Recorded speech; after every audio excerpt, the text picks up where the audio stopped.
Boa noite a todos, nós somos o Polo de Canoinhas. Eu sou o Júlio. Eu sou o Ricardo. Eu sou a Lucileira. Bom, nosso trabalho sobre a psicologia educacional, nós escolhemos o tema Relação Professor-Estudante. Para nós criarmos essa aula para apresentar para os nossos colegas, nós dividimos essa aula em 4 etapas. Cada etapa vai ser mais ou menos em torno de 10 a 12 minutos. A primeira parte dessa aula, nós vamos mostrar alguns dos objetivos para falar sobre essa relação entre o professor e o aluno. Então, dentre os objetivos que nós colocamos, seria identificar como é a relação professor-aluno, comparar as opiniões de professores e alunos e a teoria em relação ao que entendem por indisciplina, reconhecer que atitudes de indisciplina interferem no processo de ensino-aprendizagem, identificar e avaliar situações de indisciplina na sala de aula, realizar uma comparação entre os processos indisciplinares prescritos no início do século XX com os da atualidade e, por último, propor alternativas de ação para evitar a indisciplina em sala de aula e em outros espaços da escola. A primeira parte da aula, então, nós vamos apresentar algumas imagens, charges, referentes ao que acontece hoje em dia na sala de aula. Então, a primeira charge seria a seguinte: que saudade do tempo que eles traziam só canivetes. Então, essa é uma fala de uma das professoras, que essa é a realidade que nós temos agora. A violência, a forma de indisciplina na sala de aula, ela vem crescendo. Próximo slide seria também referente ao modo como os alunos interagem com o professor, a forma que eles conversam. Mostrando também a realidade, é uma comparação entre o ano de 1969 e 2011. Em 69, por exemplo, aqui na charge mostra que os pais estão preocupados com o filho e exigem dele uma nota boa. Já em 2011, os pais eles estão culpando o professor, que o professor é o grande problema e vilão. Porém, essa parte aqui da questão entre professor e pais, outro grupo que vai apresentar. Outra charge também interessante que nós encontramos é sobre a violência que certos professores também vêm sofrendo durante as suas aulas. Aqui, por exemplo, eles sofrem várias ameaças. Após esses slides, nós abriremos um espaço para que os nossos colegas façam uma reflexão sobre essas charges. Além disso, nós vamos trazer uma definição sobre o texto que nós lemos, do Júlio Aquino, onde ele vai fazer essa definição de indisciplina. Então, segundo os relatos de professores, a questão disciplinar atualmente é uma das maiores dificuldades no trabalho escolar. Segundo eles, a maior dificuldade está na conduta desordenada de alunos, traduzida em termos como bagunça, tumulto, falta de limite, maus comportamentos, desrespeito às figuras de autoridade. Então, Júlio ele define da seguinte forma: a indisciplina seria talvez o inimigo número 1 do educador atual, cujo manejo as correntes teóricas não conseguiriam propor de imediato, uma vez que se trata de algo que ultrapassa o âmbito estritamente pedagógico. Bom, após essa leitura dessa frase, nós também pediríamos para que os nossos colegas fizessem uma reflexão sobre a definição de aqui. Essa seria a primeira etapa do nosso trabalho. A segunda parte que nós pensamos na elaboração da aula foi uma pesquisa de campo, onde nós realizamos um colégio aqui da cidade. Essa pesquisa teve o objetivo de comparar o que o Júlio Aquino ele apresenta no seu texto com a nossa realidade aqui da cidade. Então nós decidimos entrevistar 5 professores e 10 alunos da rede pública, solicitando para eles o que eles entendem por indisciplina.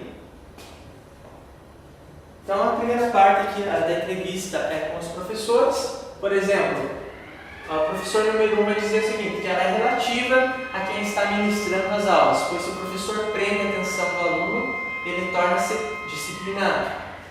A indisciplina pode ser falta de respeito às normas a eles impostas, negação às normas, mau comportamento. Essa definição do professor, posteriormente nós vamos comparar com o que o aluno entende por indisciplina. Então são várias perguntas que nós criamos. A segunda pergunta para o professor foi o que caracteriza um aluno indisciplinado? A terceira pergunta, quais as principais causas da indisciplina na sala de aula e em outros espaços da escola? A quem você costuma atribuir a responsabilidade pela indisciplina do aluno? E a última pergunta feita para os professores foi: a disciplina na sala de aula prejudica o aprendizado dos alunos e como? Para os alunos, nós fizemos também uma entrevista. As perguntas foram parecidas também. Por exemplo, pergunta número 2. Você se considera um aluno indisciplinado? Agora para nós termos a visão dele sobre o que é a indisciplina. Então, um dos alunos, por exemplo, responde: um pouco, pois às vezes deixa de entregar trabalhos e copiar a matéria. Todos esses relatos dos alunos sobre a questão de ser disciplinado ou não e porquê, são questões que, depois de serem apresentadas para os nossos colegas, nós vamos abrir também um diálogo para a reflexão sobre se essas questões dos alunos são parecidas com as visões que os professores têm e entendem por indisciplina. Essa então seria a segunda parte da nossa aula. Agora a terceira parte a nossa colega Lucilene vai apresentar. Então, a terceira parte da nossa aula, ela seria para passarmos algumas recomendações disciplinares que o Júlio Aquino trouxe que os alunos deveriam cumprir no início do século XX. Então, segundo ele, os alunos deveriam apresentar-se na escola minutos antes do horário, conservar-se em ordem no corredor de entrada, para só então descer ao pátio para cantar um hino. Em dupla se dirigiam às suas classes, conservando-se em silêncio, entrando nas salas com calma e sem deslocar as carteiras. Deveriam andar sempre sem arrastar os pés, evitar balançar os braços em movimentos desordenados do corpo. Na sala, eles manteriam silêncio absoluto, não poderiam ficar em pé mais de um minuto por vez. Durante a distribuição dos materiais, deveriam ser ágeis e sem desordens. Não atirariam papéis ao chão ou qualquer objeto que prejudicasse a limpeza. E sempre que se retirasse da sala, deveriam deixar tudo na mais perfeita ordem.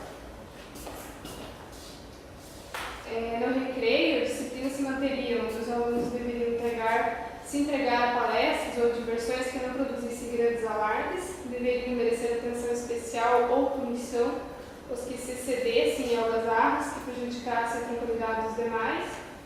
Seriam retirados do recreio e sofreriam punição necessária os alunos que gritassem, corressem e danificassem plantas ou prejudicassem a limpeza do pátio. Deveriam, ao fim do recreio, voltar às suas salas com calma e sem correria. E as regras gerais de higiene, deveriam lavar as mãos e tomar água no mesmo pavimento que pertencesse à sala de aula. Não poderiam tomar água nas mãos, porque a escola fornecia copos para os alunos que não tivessem uso pessoal no local. Deveriam ter todo cuidado para não molhar o chão junto às pias e toalhas. E ao finalizar os trabalhos do dia, cada classe seguiria em silêncio até a saída da escola. E só depois disso os alunos poderiam se dispersar. Após então a gente mostrar essas regras, a gente faria uma discussão com os alunos e uma reflexão de como essas regras se diferem da nossa realidade hoje, porque como a gente pode perceber na nossa visita em campo, e também nos nossos estágios, né, que a gente está fazendo, as regras elas até existem na escola, mas dificilmente são cumpridas à risca, pois os alunos não ficam em silêncio absoluto na sala, não levantam um por vez, eles correm na hora do intervalo, então não ficam parados, né, como aqui no recomenda ali. E também faríamos uma discussão que se essas regras, né, elas fossem seguidas, a aprendizagem dos alunos seria muito maior hoje em dia, porque não se perderia tempo chamando atenção, cobrando, às vezes até separando brigas de alunos, né, indisciplinados, e aproveitaria esse tempo para o aprendizado. Lembrando sempre que a gente não pode esquecer que nem sempre o silêncio é sinal de aprendizagem, pois também os alunos precisam interagir com o professor para que eles consigam aprender e o professor consiga ensinar, mas sem a indisciplina, né, na sala de aula.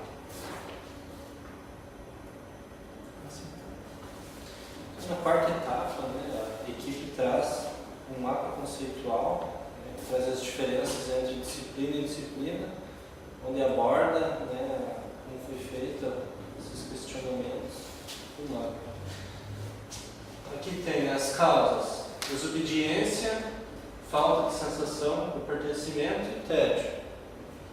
E em disciplina, temos a incivilidade, violência, né, causando a falta de ética. E da violência a gente também, né, tem o bullying. 5 ações para formar uma personalidade ética e vencer a indisciplina em sala de aula. Primeira, estimular o respeito mútuo. Segunda, estabelecer confiança. Terceira, promover cooperação. A quarta, reconhecer sentimentos. E a última, quinta, vencer o tédio. Além disso, né, o grupo também passará o vídeo disciplina e indisciplina na sala de aula. Né?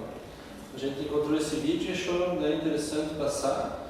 Ele é relativo ao tema, né, e também faz referências ao apoio para finalizarmos a aula, né, trazendo os questionamentos, e onde o grupo consegue, né, avaliar o momento, após vários diálogos, estabelecer a relação entre o professor e o aluno. Para finalizar, a gente traz uma frase de Paulo Freire, né, onde diz o seguinte: no fundo, essencial nas relações entre educador e educando, entre autoridade e liberdades, entre pais, mães, filhos e filhas, é a reinvenção do ser humano, no aprendizado de sua autonomia. Paulo Freire. Então, com essas 4 etapas, nós fecharíamos a nossa aula. Nós estimulamos em 45 minutos.